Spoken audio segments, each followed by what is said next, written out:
Are we on the verge of another video game crash? That is the question we're here to answer today on the Castaway Crew channel.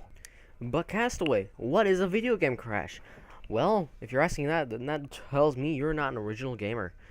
Back in 1983, let me tell you a tale.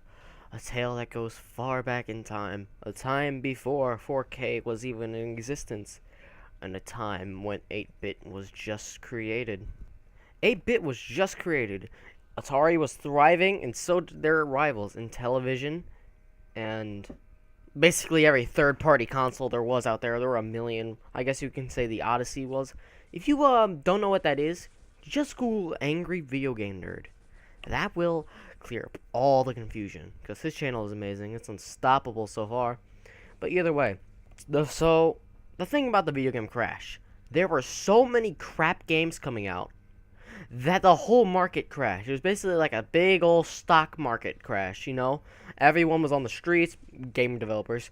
Everyone was poor, game developers. Everyone was basically poor, only game developers. But either way, that's not the point. The point was that games were not really being made right after the crash happened. And that's a big danger to us gamers. We have a big hobby to keep going. You know, we just don't want to have this whole collection of games we play, even though most of us have like a million games, and we're like, oh, I'm so bored, I got nothing to play, and we have this whole stack of games, likely on another console. But either way, I am rambling, and I really should have made a script before talking about an imminent gaming crash, because that's a scary thought when you think about it. But let me continue. This is the big reason why. Here are some big signs that are things that are really hurting the gaming industry that may end up punching us in the back later on, you know? The door will hit us on the way out because we didn't think about these things. It's imminent. There's probably going to be a gaming crash, but there's hope. Trust me. Reason numero uno is microtransactions. Oh boy, my favorite. Microtransactions, but Castaway, everyone's already ranted about that, and they've been here for a while. Why should we be worrying? Well, here's why. It's alright to have them in free-to-play video games. I agree with that. If the game is free, it should charge you in some way. Maybe to be a little pay-to-win, but if it's free, how can that hurt it? That's good if it's free. But now we're seeing a lot more $60 games that are coming out with microtransaction aspects. We've seen this in a lot of games. We've seen this in the last 3 Call of Duties, and we've seen this in Overwatch. I'm fine with that if it's cosmetic.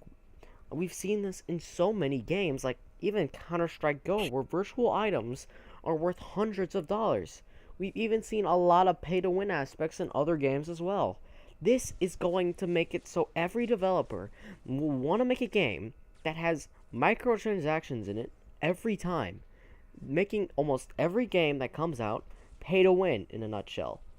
This is a very toxic and greedy practice that will come back and bite us because we didn't do anything about it. That's a bad thing. And I really hope that, good thing that battle packs aren't paid for yet in Battlefield 1. And why would you even want to pay for those? They're not gun variants. And the thing about gun variants, that's even worse too. Pay-to-win gun variants. Like I remember in Advanced Warfare, I had the RIP and the Tiger Blood and the Bacon and Eggs. I had good luck. But no one would have been able to stop a player with an Obsidian Steed. I'm surprised I actually still remember this. I have not played Advanced Warfare in years. I better press F to pay respects then.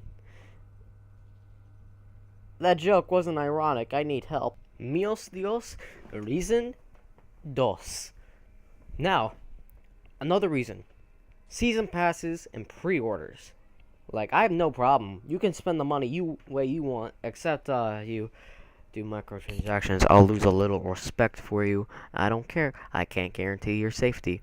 But my huge gripe against season passes is how companies like Activision will allow you to get the game, and you don't know how much they're going to support it. There have been cases in the past where you get a season pass, and they barely support the game. You know, what if the game gets under fire? You know, you don't know what's going to happen, and you've already spent as much as another game, so they're getting double the profit while they I don't know, sacrifice like $5. But the whole thing about pre-orders is that you don't know if the game is going to be good or not. And games like Destiny, there were so many pre-orders behind it, so many, that it was a success the moment it came out. Heck, it was a success before it came out because of the amount of pre-orders. Game trailers and game footage, leaked or not leaked, is can be a good thing and a bad thing as well. That's part of it because you don't know if the game's good or not, and you're already planning on buying it. That's why you always keep your receipt. But then again, you wouldn't get the money back unless you're on Steam. Steam, good thing about Steam. Yay. Moving on to the next part. I'm rambling again. Hooray. And now my last point that I'm going to speak about for this is the amount of disappointing games that come out again and again and again, and companies not keeping their promises. Yes, before you say it, I'm talking about No Man's Sky, more like No Man's Lie. It's okay, I was being ironic that time, so be sure to leave a dislike. When games like that are so built up, we'll get to a point to where we can't trust developers anymore. Some may argue we are already like that.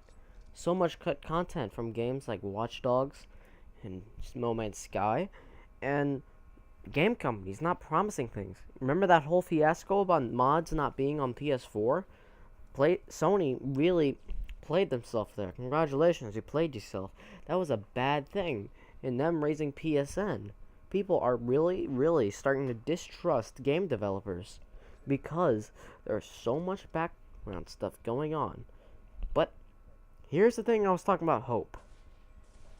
Here is one question that will be in the part 2. Can game developers get better? Can they redeem themselves? Find out in the next episode. Next time on Castaway Crew, will I get more subscribers? Will I get more likes? No, because YouTube is messed up, and this video will probably not be over 10 minutes.